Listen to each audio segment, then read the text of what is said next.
Puff and Suge were cool At one point. at one Yeah. point, right? Yeah.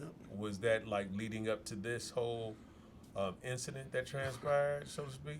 Well, I can tell you this much: every artist from Bow Wow to TL Left Eye, Chili was Suge's girlfriend, Mm. and Suge that was Dallas' baby mama, and she was signed to L.A. Reid over there. Then everybody was having these little flings and things going on with the artists and what I'm saying, and Suge was at the time was kind of like extorting labels out of their artists. Remember when he said, if you don't want to be on your label and you want to be signed to a label, well, come on over to Death Row. He was serious, and it wasn't just about Puffy or Biggie or whatever it was. It's about whoever is unhappy with your record deal. You talk to me, and I'm gonna come get you out of that deal. And his tactics for getting people out of those deals was a little bit different than when people thought. He's not going to walk in there and be like, I'm interested in having your artist. He's going to walk in there and this is what we're going to do. Either we're going to do it this way or we're going to do it this way. And then you'll be sitting there looking. You'll be like, so what do you think? Because Suge had a bad reputation. I don't know if you remember this. When with beating people up and putting broomsticks and things in their rear ends and making them drink. Yeah, I heard about the drinking urine. Yeah, drinking urine. So that's a true story. Yeah, and if you read the history on that, he's been doing that since college. Yeah.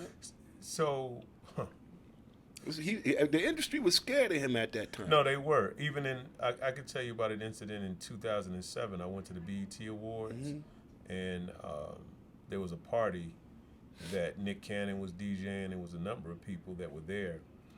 Man's Chinese Theater, and it was supposed to be, the fire marshal shut it down. And some way, somehow, Suge got in there. And when he got in there, it was like the Goot showed up. Yeah. And everybody got out. Every celebrity, when they was there, Suge is outside, it was like he coming in the front door and we going out the back door. And I was like, to see it real time, it was different. But I heard about those incidents, in Suge's tactics, obviously. So this happens to Jake. He gets killed, unfortunately, here in Atlanta. I've heard that name. So did you know Jake? I didn't know him. Okay. But I was there the night that it happened. Okay. Yeah. Now, did you, at that point, were you in communication with Puff? Okay, so you didn't even know him like that. Yeah, because all of my friends, to me, my celebrity were my friends. Like I already knew Too Short. Yeah. I already know Eric. It's not a such thing as tapped I in. don't have. Yeah, I don't need a friend. I don't need to know Puffy in order to go to the studio and do music. I'm like, he's just somebody who does music. It's not somebody that I'm. I don't. It's not meeting him. It's not knowing him. It's not. Yeah. Yeah. So with that going on, you're at the rim shop. You're also at this club. So you're seeing some of everybody. Yep. What were some of the most? What was one of the more unusual nights, or celebrity sightings, so to speak, that you witnessed in the club? The most. This one is not in this club.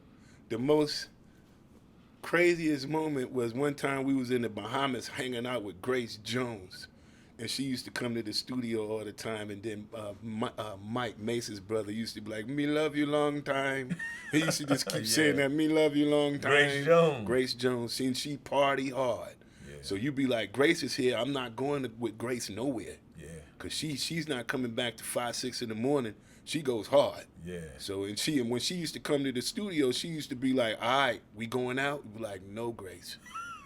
No, Grace. So she cool with Puff too? Yeah, she was cool with Puff. That's the only reason why I was meeting her, because she was in there coming to see Puff, and then we there like, dang, Grace Jones. Okay. So she was turned up more than him. Yeah, I remember one time I was on stage performing with Puff, and we was at the inauguration for one of these presidents, and Michael Jackson was just performed. And then when we got on stage to perform, I saw Michael Jackson on the side looking at us. That was crazy. That was a crazy. Yeah, so that was crazy. he That there was when you Michael- got off stage? Yeah, I don't know what happened after that, but you know, Okay. after I got off stage, it was about me then. Yeah, it's I'm a going to wrap. go out here and figure out what I'm going to do today. Yeah, You yeah. know, so yeah, Wow. yeah, Michael Jackson. That's amazing, man. You clearly had a lot of moments. Take me through the period of Freaknik. Freaknik, the documentary just dropped. Interestingly enough, I saw my ex-girlfriend in there. Like my frat brothers were sitting me. I was like, Yeah, a lot. Yeah. I was like, okay, like it was one of those. What do you remember about that time, Freaknik in Atlanta? Freaknik in Atlanta. Well, see, remember before we had Jack the Rapper. Mm-hmm. So we had Jack the Rapper, and then Jack the Rapper. Then it came into Freaknik. So then when Freaknik came, I remember we was riding down the street in the Mustangs on the Daytons, like on Minister Society.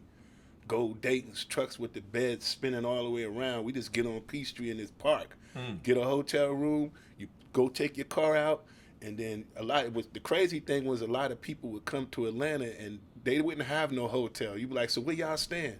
Well, we ain't got a place. I knew that. And you'd be like, Yeah. what? So then you'd be like, well, y'all want to get in the car and come over? And then that's what Freaknik was. But Freaknik was just the same as going to Hugh Hefner's house.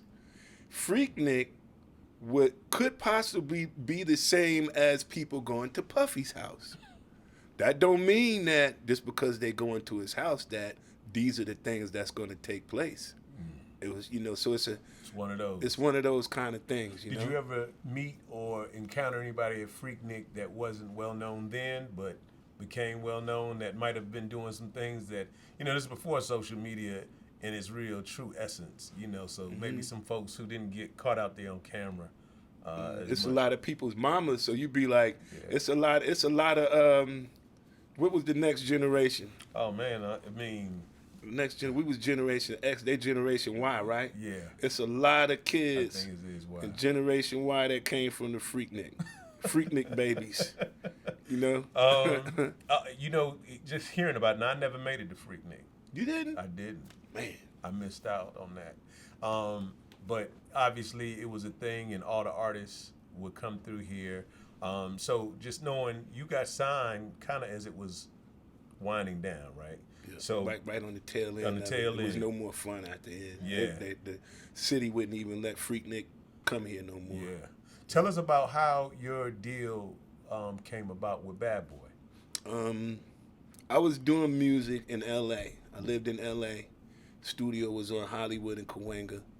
And I used to just go to the studio and work all the time. After I left Atlanta, we went to Los Angeles. Mm-hmm. And I was working out there. And then one of Puff's friends that happened to be, it was my friend at the time too, he let Puff hear my music. And one day he called me about 3 in the morning, 2 in the morning. Puff is weird like that. He calls weird hours. He called me about 2, 3 in the morning and said, Playboy, I want to sign you to the label.